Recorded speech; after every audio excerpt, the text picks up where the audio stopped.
Welcome into Press Box Live. I'm Stan the Fan Charles. Did I get on time, Luke, or Yep. did I go too Yep. You're soon? good. All right. Welcome in Press Box Live, our Monday edition of our baseball huddle. Stan the Fan, Ross Grimsley, and Luke Jackson, all of Press Box and PressBoxOnline.com. We are brought to you by the Costas Inn. I have not gotten the smoke yet that the new Costas Inn is officially open. I know that they had their food truck serving food out there on Derby Day at the OTB there in Timonium, but they have not been approved with all their health department licensing and all that stuff. So it's imminent that the Costas Inn Timonium will open. But as of the moment, I have not been told that they are officially open. All right. But we're still brought to you by the Costas Inn, which is still open at 4100 North Point Boulevard. All right.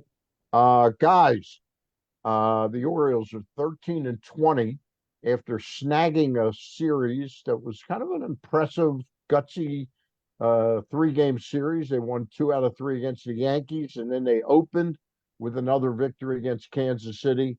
The roof kind of caved in on Saturday, and then just a weird game yesterday where they gave up 7 home runs to a team that had only hit 15 coming into the weekend. Or actually, what was it, Luke? 15 coming into Saturday. They hit two or 50, three on yeah, yeah, Saturday. yeah. I think we gave up 10 home runs in 2 days. That's not great, Stan. No, it wasn't great. Wasn't great. Good. So the Orioles have, I guess, a much needed day off to try and collect themselves again, and they hit the road. Sometimes in the what was it, the movie Animal House? You need a road trip, and the Orioles get one right now. They go to Minnesota for 3. They play a struggling Minnesota Twins ball club, and then they play the Los Angeles Angels. It would really help this club if they could win 4 out of 5, 4 out of 6, or 5 out of 6 Yeah, on this trip. yeah.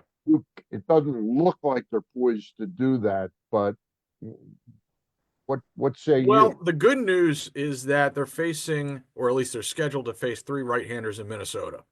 Now they're good right-handers. I think Pablo Lopez they're facing, Joe Joe Ryan? Ryan they're facing. So, 3 good right-handers that they're going to face. The Twins have really struggled to score this year, which is why their record is what it is. They have not gotten much from Carlos Correa this year, and that was a big investment for them. There were some health concerns when he signed a few years ago with the Giants and then the Mets, and then finally he circled back around to the Twins.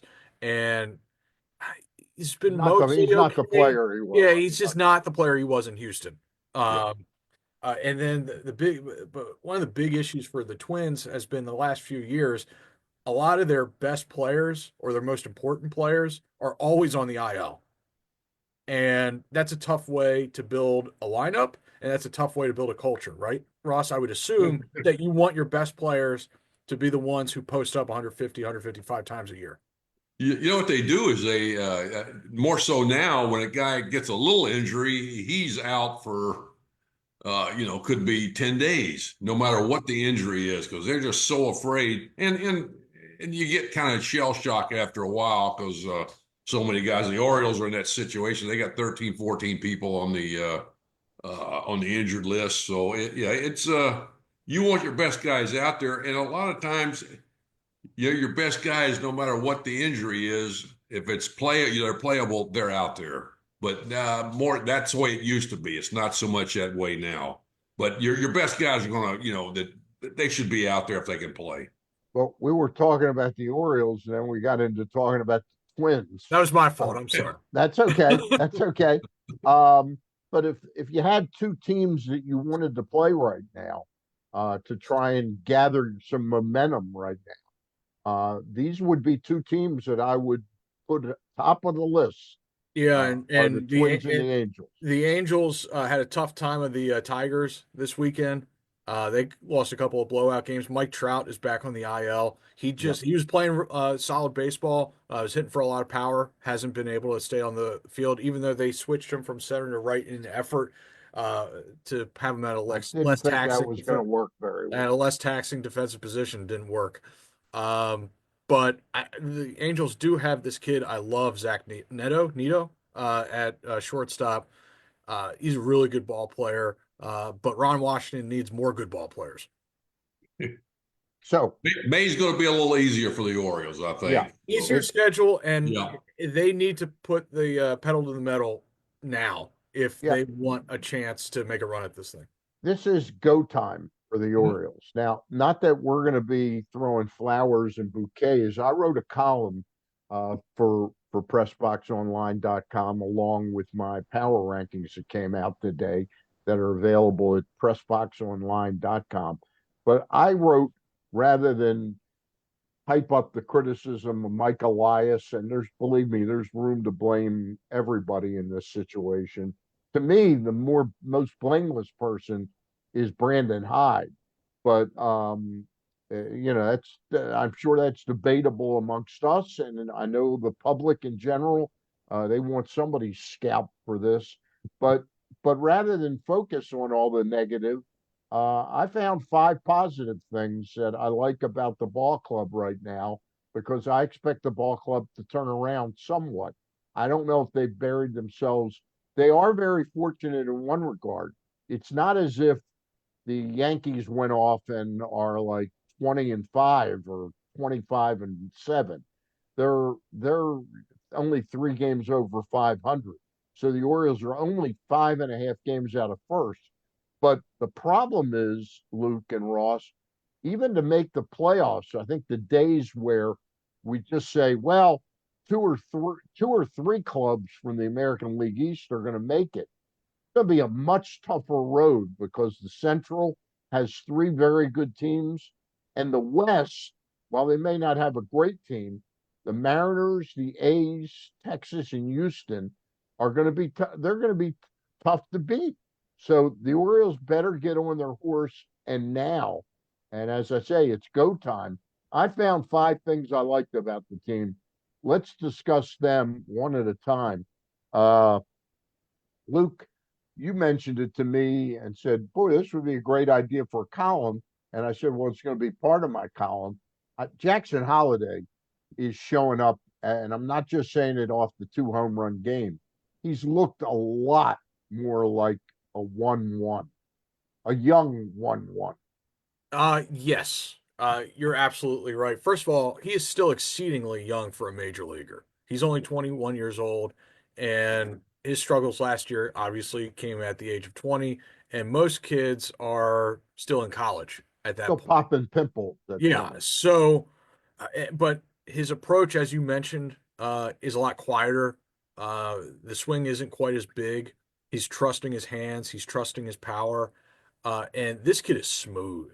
I mean, yeah, he and Gunnar are a little bit different in how they play, but just they're both very tooled up. But just how smooth Jackson is fun to watch. Now the numbers are maybe a touch inflated of late because he's been shielded from left-handed pitching, Yep. and I suspect that he's going to get more chances against left-handed pitching soon.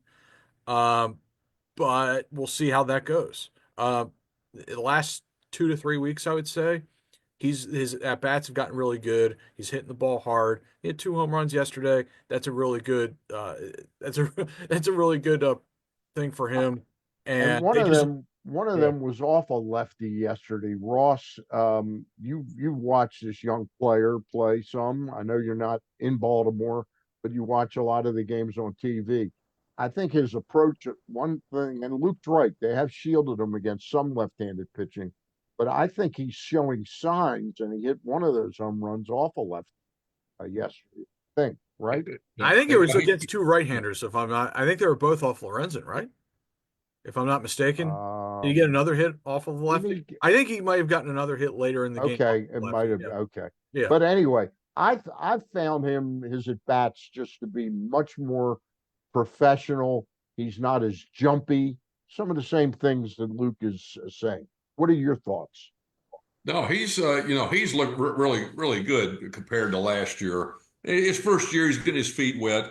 But the last 2 weeks, he's hitting over 350 and he's swinging the bat really well, but he's putting the ball in play a lot more. He's hitting the ball the other way, the ball in the outer part of the plate. He's going the opposite way, which is really a good sign. He's done that more this year. And like you said, he's quieter at the plate with his movements. He's got some power, and he showed that. But you really like to see him start working him into hitting off of left-handed pitchers. That's how he's going to learn how to do this Yeah. and become he's your number one player, number one draft guy. He's got to play against left-handed hitters or pitchers. And I think you can put him in against certain guys that will give him an opportunity to hit them. And that's how he's going to get better against left-handed. I mean, just sitting on the bench and not playing. He's not a utility guy or a platoon guy. He's got to play against these guys. Is he a guy, Ross, that can bat up? I mean, is he at the perfect place now, 6th and 7th in the lineup, or is he a guy that already merits against especially right-handed starters that maybe he needs to be up a little closer to the top of the order? Well, I mean, you don't put too much on him because, wherever he's comfortable at and Right. whoever's hitting ahead of him and behind him, that's a big thing too. So I think, they moved him into the 6th slot, I believe, and he Yeah. starts swinging the bat a little bit. Now, I don't know who hits ahead of him or behind him now. I haven't really seen that or paid much attention to it, just watching him hit. But that means a lot too. And we'll see. I mean, he's really making improvements, and he busts his butt. Defensively, offensively, running the bases. He's going to be he stays healthy. He's going to be an outstanding player. Luke, number 2 on the list of positivity, and believe me, there's a lot of negativity too, but there's the positivity is where Mike Elias made a miss on Charlie Morton. He didn't miss on Tomoyuki Sugano. Yeah, you and I were talking about this, I think, a week ago during one of his starts. He reminds me of a late career Zach Greinke, where he doesn't have quite the fastball that he did earlier in his career. Obviously, most of Sugano's career has taken place in Japan, but he knows how to pitch, and he understands at this point that he can't miss in the middle of the plate with his fastball to major league hitters. He just doesn't have enough on it. However, he locates well. He doesn't walk people. And he's beginning to use that splitter more. And he's getting some swings and misses on that. He had 8 strikeouts against the Yankees. That was good to see. Ross, I'm curious. It's a different ball over here than he was used to in Japan.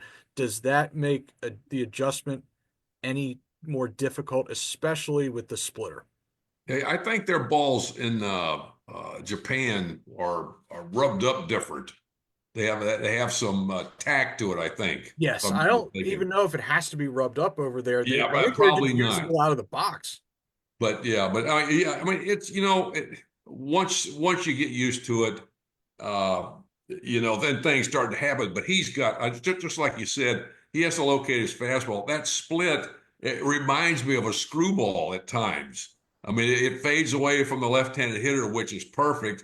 And then he uses his fastball, show him inside, and sometimes he'll get some guys out with it. But he has to pitch. He changes speeds, and he gets some really fool some guys with that splitter because one goes straight down, the other one fades away. So you can look splitter. You just got to look which one you're going to get and at what speed. And that the arm action and arm speed is the same on all his pitches, which is a big plus. Now I know we've only seen him for 5 weeks. I wrote at the end of my thing about him last night. I've seen enough of him to me that I would have no problem if the ball club said, "Hey, Tomoyuki, we'd like to have you around here for 2 more years." With the price of what pitching costs, he'd be a solid guy to have as like your number 3 for the next couple of years. Yeah, I wouldn't hate seeing more out of him, seeing how he keeps the ball in the ballpark as it heats up in Baltimore before going in that direction. It's not like his strikeout numbers suggest that he would get a lot of money in free agency anyway. No, So, I'm saying like maybe 2 years at 33, 34 million, something like that. okay. He's making 13 this year. Right, right, right. Okay, 2 years at 32 million, He's definitely a guy that fits in here for the price, I think. Yeah, yeah. Because they're gonna have to do better than him Right. to Oh, to yeah. really, they've got to wrestle Yeah, in and one of these. remember, I mean, their idea was to bring him in as the number 5 starter. Yep, yep. Yeah, Okay. Charlie was And going to be the number 4 starter. right. The And problem started when your number 1 starter, Mr. Rodriguez, uh, was unable to right. go to post. Okay. They just put him on a 60-day, correct? Yeah. Yeah. Yeah. So that's not a good sign. Yeah. Number 3, and then we'll take a break to pay a bill, and then we'll finish up with a couple more things. Number 3 was Felix Bautista is back. Ross? Oh, absolutely. No, he gets a save opportunity. He's been actually getting better, I think, locating the ball. He's got obviously life on it, and his off-speed stuff is really good. But he has done a great job so far. You got four guys in the pen that are doing Baker, Aiken, and Cano are doing pretty good jobs.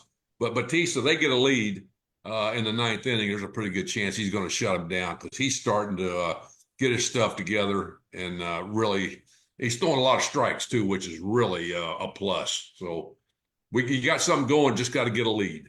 Luke, you wrote the cover story on pressboxonline.com for the print edition. It's available at about 450 to 500 locations around town, including 60 Royal Farm stores.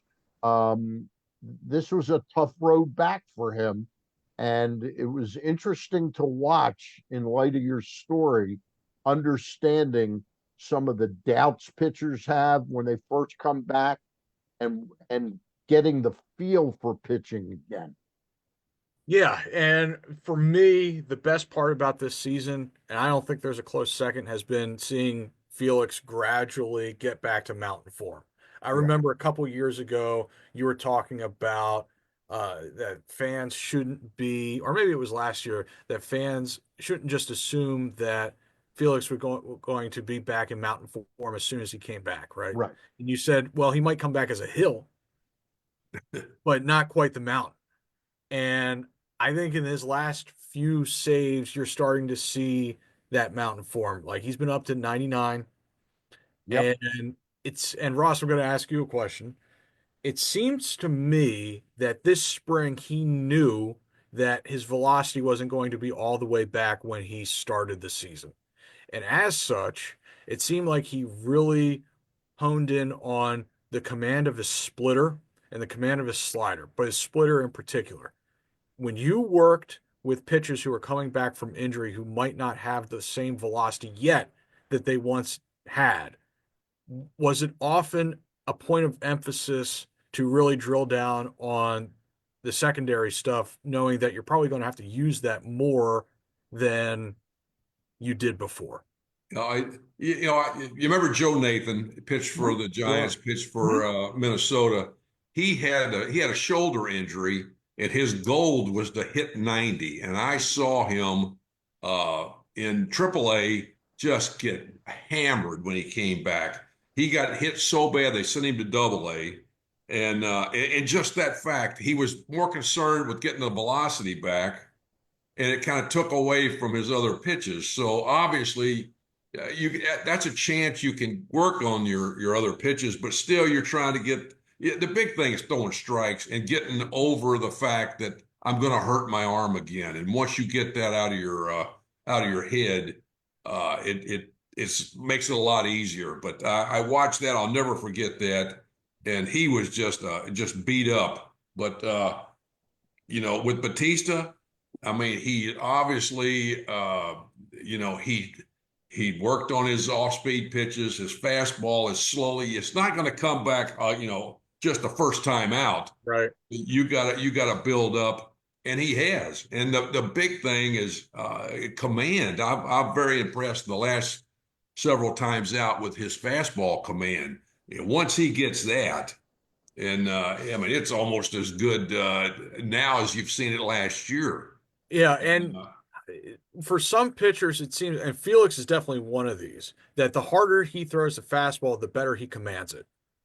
now, And like his command at 99 is better than it is at 96. yeah. Did you ever work with guys like that where they where they actually got sharper as they started throwing harder? No, not really. Oh, okay. You don't see that because, and he's not.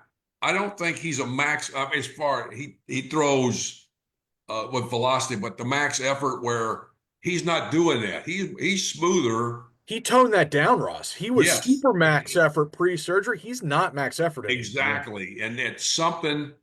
I mean, you as a pitcher, you can throw a ball at times that jumps out of your hand, and you go, "I didn't even try to throw that," and the ball had more velocity on it, more life, and that just comes because your delivery, your mechanics, everything is working together. And once you get that and figure that out, that I don't have to try to throw every pitch max effort. If my delivery is right and my mechanics are sound, you get that, and it's almost like I mean, you can pitch, and the next day it feels like you didn't even pitch, and that's where it looks like he's at. He's smooth, under control, not trying to throw the ball 200 miles an hour. But Well, he's really been impressive And the last few times, and hopefully how he continues. how much longer would you hold off on back-to-backs with him? Well, so far he hadn't had an Right. opportunity to go right, back to right. Yeah. back, and that's kind of that The was team one of is the the things. team is playing at a level Well, that yeah. I equals the mean, back to back. you can do a few things different with some other guys too. When you're not, and it may turn out to work out in the team's favor. But Hey, it's interesting. we're talking about arms, but I got to ask both of you to get your thumbs ready. Thumbs are up. Thumbs are Thumbs ready. up. The Costas Inn, soon to be open at a second location in Timonium. The Costas Inn, 4100 North Point Boulevard, again, for the greatest steamed crab experience you'll have around Baltimore. The Costas Inn. Call 410 477 1975 to reserve your crabs and check on availability, size, and cost. Make sure there are no surprises for your mini vacation. Costas Inn for the greatest crab experience you can possibly have. And then, if you crabs aren't your thing, there's other things on the menu from seafood, salads, pasta, chicken, steaks. It's all there for you. The Costas Inn, open 7 days a week. The Costas Inn at 4100 North Point Boulevard, and soon, very soon, at the Timonium OTB, right there in the heart of Timonium. That's the Costas Inn.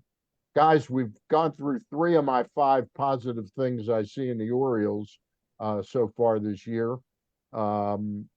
The fourth thing, both happened yesterday, and that was rehab assignments for Zach Eflin and the $10 million man, Andrew Kittredge. Luke started off. I said that was a real positive because we know the club is hurting for starting pitching, but I think Andrew Kittredge will provide something as well. Yeah. So one of the issues they have in the bullpen is that they've got a lot of big platoon splits. They don't have many guys who get out lefties and righties. So Felix does that. Aiken does that. Coulomb did that. Coulomb did that, but apparently $3 million was too much for him. He gone. I mean, the most flummoxing decision they made this offseason. Uh, so they could really use another because Soto gets lefties out at a much higher rate than righties. Dominguez gets out righties at a much higher rate than lefties, and Cano gets out righties historically at a much better rate than lefties. So, and those are some of your top arms. That makes navigating the late innings very tricky. And that leads to these games where Brandon Hyde uses like six relievers to get 9 outs. And we've seen a few of those games. And if Kittredge can come aboard and be a steadying presence in that bullpen who can get lefties and righties out, that will help out Brandon Hyde a lot. Okay, fair enough. Uh, what would you guess, Ross? His thing is a knee, has nothing to do with his arms, but you got to be careful. How many appearances do you think he needs? Another 3 or 4 before Uh, he's ready to come up? that was, I mean, obviously, it depends on how his knee is. Basically, I mean, your legs are very important for pitchers. Is Sure. probably the most important thing. But if his knee's okay and he can move around, he field his position, cover first, do that kind of stuff. That's important. But yeah, I mean, he's obviously close, and Eflin as well. I mean, they're not that far away, and I believe Rogers is in that group as well. Yeah. So that like I said, that is a good sign. They got some people on the way that can definitely, hopefully, if they pitch the way they're capable of, they can really help out. Uh, Obviously, the starting staff. You got one starter that's consistent, and that's not going to get you that far. You got to have out of 5, you got to have Have three. You got to have three at of them least three. going, Yeah. all the time, Yeah. and that makes it a little bit easier. So that should be interesting, and like with the schedule. I mean, this could be a good month for the O's and put them right where they want.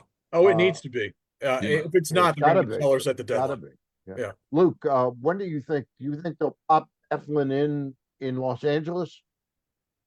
It probably really depends on how Zach Eflin's feeling. He's enough of a veteran that if he says he's ready to go, I trust him. Right, right. Because he's basically said he thinks Yeah, one if he's rehab. ready to roll, then go get him. But would You he know, pitch yesterday? So would it be Friday or Saturday in Friday or LA? Saturday in LA, and that's a little softer landing than Gibson had. That was a tough assignment against the Yankees. Yeah, they kind of push Kramer back, I think, a day or something.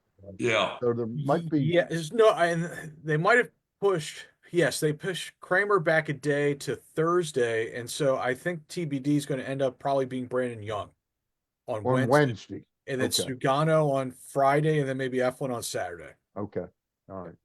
Makes some sense. Um, the last thing that I wrote about as a positive on this team, Luke, you and I talk all the time, and I know Ross has probably heard my fear that Ryan O'Hearn's 2023 season and the first half of 24 were more mirage than reality, and that he might be a one and done type of guy. And I said it in the piece. It's my mea culpa of the year. Admit that it looks like Ryan O'Hearn is a really professional hitter. Oh, he gives him a pro at bat from the left side every time. Now, he's another guy who does get shielded from left-handed pitching, not so much of late because O'Neill's been out. Well, And because so, they've got so many injuries. yeah, someone's got to hit against lefties, Yeah, and no one's doing it well. yeah. Stan, do you know their team OPS against left-handed pitching is Five. 502? Yeah. That is historically bad. That's what they I get off mean, of Koufax really? I in mean, so '63. Yeah. So Jacob Calvin Meyer had a great line in his story on Saturday when they got shut down by another lefty. He said that the Orioles are making every left-hand pitcher look like Bob Gibson, but the Orioles would prefer to face Bob Gibson because at least he's right-handed. Right-handed. I thought that was a great line. A great line. That is a good one. That is. So it's been a Uh, tough year against lefties. yeah, but O'Hearn, getting back to Yeah. him, he really looks. I don't know what happened on the second half of last year, but this year he's been the most consistent hitter they've had on the team, Yeah. Hitting for power, hitting for average. Uh, like you said, gives and them getting the at big bat. hits and getting some of the few big hits. So, yeah. Yeah. He takes at bats like a vet, and they don't have much of that on this team. They really don't. Ross, my miss on that, comparing him to Mike Young, who I know you knew a Oh, little bit from yeah. Yeah. Oriole events and stuff like that, the late Mike Young. Uh, Mike never really recovered to that. It really looks like O'Hearn, not only is he playing well, I'm around the clubhouse a little bit more than I used to in the old days when I did talk radio after the game, so I wasn't around. Um, he seems to have become a real presence in that locker room as well. But that's important. I mean, I don't think they have that voice in there, and he's a guy that not only can he's probably a quiet voice, but he lets a lot of what he does on the field show. I mean, because like you said, he's a true professional. He's swinging the bat. I'll tell you, he gets his pitch and he's going to drive it sometimes. He's got 7 home runs. He's hit 286 in the last 2 weeks. Which is as good as most people, other than Holiday, who's hit 355 over the last couple of weeks. But if you can get the hitting is something that's concerning. Rushman, Mountcastle, even Mullins is not swinging the bat like he did a couple weeks ago. So that's something that they're going to have to find a way to drive some guys in with runners in scoring position. That's been a problem. That they're not hitting for average. They're not getting on base they're almost they're in the bottom 3 of on base percentage. Slugging, they're in the middle, but that wall coming in really hadn't it's been more harm than help, because the pitchers have given up 51 home runs, which is the most in the major leagues. So that needs to improve. But hey. Well, our discussion today is centered on some positives that I saw. It's a column that's available at PressBoxOnline.com, along with my MLB Power Rankings. Power Rankings, Luke, where I have the Orioles, I think, 24th, right? Yeah. 23rd. 23rd. And the big surprise for me, well, maybe not surprise, but interesting item for me, the Athletics are creeping up. That is an interesting squad, and it's just a shame that their owner decided to invest in the team a little bit right after they left Oakland. Yeah. It's despicable, to be honest. Yep. It really is. And I feel bad for the people of Oakland who supported that team through thick and thin for a long, long time. You cannot tell the history of baseball without Oakland. You can't. Yeah. That's going to do it for this week. Next week, say Monday, let's take a look at how the club played, but maybe these 5 things, these positives, will help them propel them to a good road trip. But we'll take a look at some of the things that aren't going so right if they continue in this vein. We'll reserve the right, though, to adjust if the club wins 4 out of 6 or 5 out of 6 in this road trip. And I think this is a road trip. Luke, you pointed out they do face some tough pitching in Minnesota, but it's go time for the Orioles. It's go time. Tough pitching, but it is right-handed. So all right. Yeah. All right. Ross, thank you for being with us again. And Luke, thank you. For Luke Jackson and Ross Grimsley, I'm Stan the Fan Charles, and we thank our friends at the Costas Inn for sponsoring this baseball discussion. Bye for now.